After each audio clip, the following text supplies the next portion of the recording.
Sir नुकतंच आपण एक ट्विट केलेलं आहे 40% वाले किंवा 50% तिकडे जाऊन प्रचार करतात, काय नेमकं? आता आपण पाहिलं असेल आजच महाराष्ट्राचे घटनाबाह्य मुख्यमंत्री मला वाटतं कर्नाटकात गेलेत प्रचारासाठी. एक गोष्ट आहे की तिथे 40% सरकार हे भाजप सरकारला सगळेच जनता तिथे म्हणत आहे आणि आपण एकंदर प्रचारामध्ये पहा, लोकांमध्ये पहा, ही भावनाच आहे की 40%चं सरकार. एक प्रामुख्याने जर आपण कम्पेअर करायला गेलो तर इथे 40% 50% वगैरे नाही आहे, कारण इथे अख्खा सरकारच बिल्डर कॉन्ट्रॅक्टरचं आहे. पण हास्यास्पद गोष्ट हीच आहे की 50 खोकेवाले हे 40%साठी आज प्रचाराला गेलेत. खरं तर तिथे जाऊन आपले जे मराठी बांधव आहेत त्यांचा आवाज ऐकणं गरजेचं होतं. महाराष्ट्र एकीकरण समिती असेल त्यांच्यासाठी प्रचार करणं गरजेचं होतं, पण मिंदे ते मिंदेच.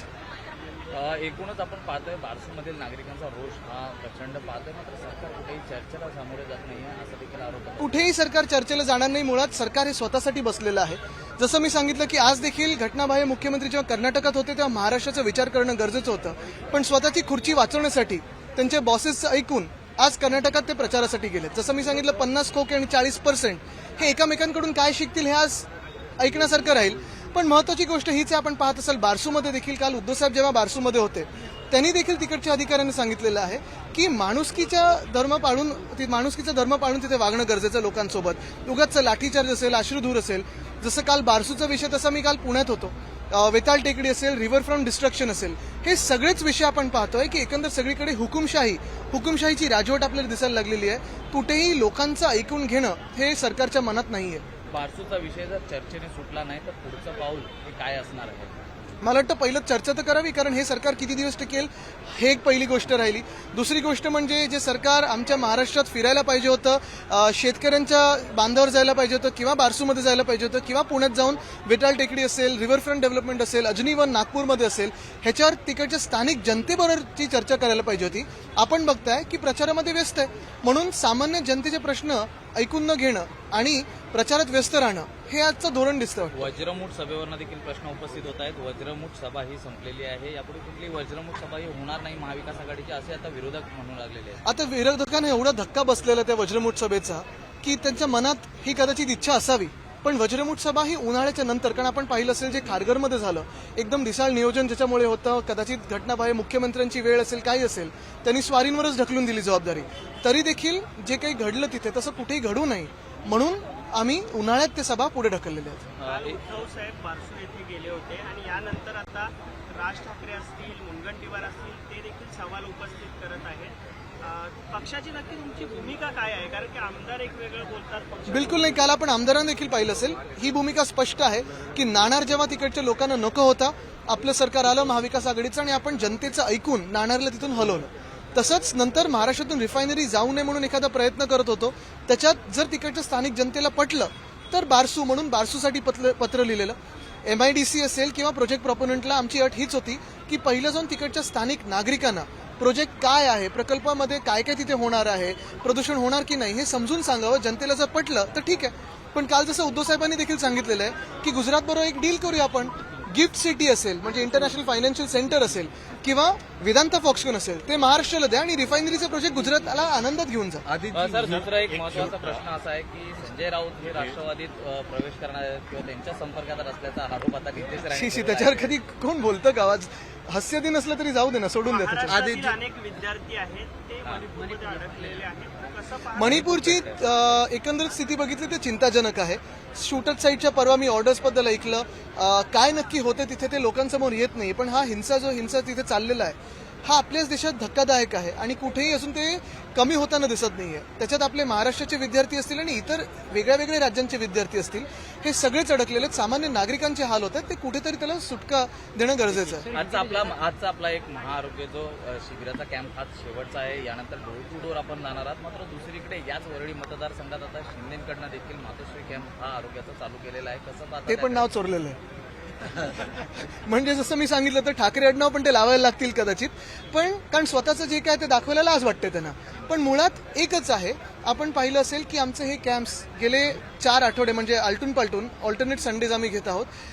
चांगला रिस्पॉन्स येत आहे आणि आरोग्य शिबिरामध्ये आम्ही घरोघरी जातो. कुठेही जास्ती प्रचार वगैरे आम्ही केलेला नाही, कारण हे खरोखर स्थानिक जनतेसाठी आम्ही करत आहोत.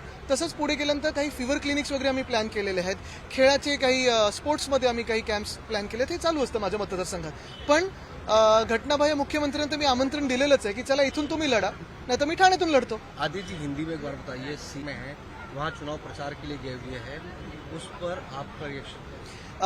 एक तो वो इलीगल सीएम है, दूसरी बात तो यही है कि आज बहुत ही मैं दिलचस्पी से देख रहा हूँ न्यूज़ को, क्योंकि 50 खोखे वाले 40% से क्या सीखने वाले हैं, ये मुझे भी दिलचस्पी है. तो मैं भी आपकी न्यूज़ चैनल को देख रहा था कि क्या उनमें बातचीत होगी, क्योंकि यहाँ तो 40% नहीं, पूरी सरकार ही बिल्डर कॉन्ट्रैक्टर की है. एक चीज और ये है कि जो कुछ एनसीपी में हुआ उसके बाद वज्रमुख सभा की तारीखें आगे बढ़ गई, तो क्या एमबीए पर उसका असर पड़ेगा? जो सभाएं रद्द हुई है, कैंसिल हुई है? बिल्कुल नहीं. किसी भी अंतर्गत मामले पे हम बात नहीं करते, लेकिन यही बात है कि अगर आपने देखा होगा जो खारगर में बात हुई, एक हादसा हुआ, उसके बाद हमने यही तय किया था कि अब आप देख रहे हो कि हीट वेव्स तो पूरे महाराष्ट्र में है, देश में है, तो संविधान को जो हमारा रक्षण की जो बात होती है उसे ही लेकर हम जो सभाएं ले रहे थे उसे ये समर के बाद ले. मणिपुर जल रहा है, यहाँ के भी स्टूडेंट्स वहाँ पर फंसे हुए हैं, लेकिन मणिपुर की बात है, बहुत ही चिंताजनक है. मणिपुर में जो हिंसा हो रही है वो काफी चिंताजनक है. यहाँ के स्टूडेंट्स है, महाराष्ट्र के अन्य सारे राज्यों के स्टूडेंट्स है, कहीं ना कहीं ये हिंसा रुकनी चाहिए और जो केंद्र सरकार है उनके ध्यान वहाँ आकर्षित होना चाहिए.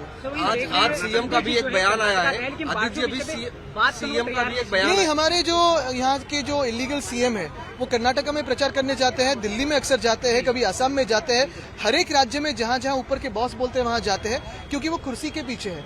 अगर आप देखें तो जनता की आवाज उन्हें सुनाई नहीं देती है. बारसू में हो या फिर पूना में हो विताल टेकड़ी की बात हो, या रिवर फ्रंट डिस्ट्रक्शन की बात हो, नागपुर में अजनीवन की बात हो, मुंबई में आरे की बात हो, ये काफी सारी जो बातें हैं, जनता की जो आवाजें हैं, जो आंदोलन चल रहे हैं, वो दिखते नहीं है, क्योंकि वो जनता के सीएम है ही नहीं. वो खुद के लिए और खुद के पद के लिए सीएम बने हैं. मणिपुर में जिस प्रकार हम देख रहे हैं, जहाँ जल पूरा लॉ एंड ऑर्डर खराब, कहीं ना कहीं सरकार की लापरवाही के चलते हो रहा है कि 3 गुट आपस में जल. मुझे लगता है कि ये है कि जैसे मुंबई महाराष्ट्र के कई स्टूडेंट्स वहाँ पर हैं जो फंसे हुए हैं और शूट एट साइट का ऑर्डर है, तो कई लोग चिंतित हैं कि उनके बच्चों का भविष्य क्या होगा. एनआईटी जैसे बड़े कॉलेजेस में पढ़ रहे हैं, तो ऐसे बच्चों को इवैक्यूएट करने के लिए महाराष्ट्र सरकार से आप किस तरह से बात? महाराष्ट्र सरकार में है कौन? आज तो वो व्यस्त है पूरे दिन कर्नाटक में, आज भी कल भी शायद व्यस्त रहेंगे.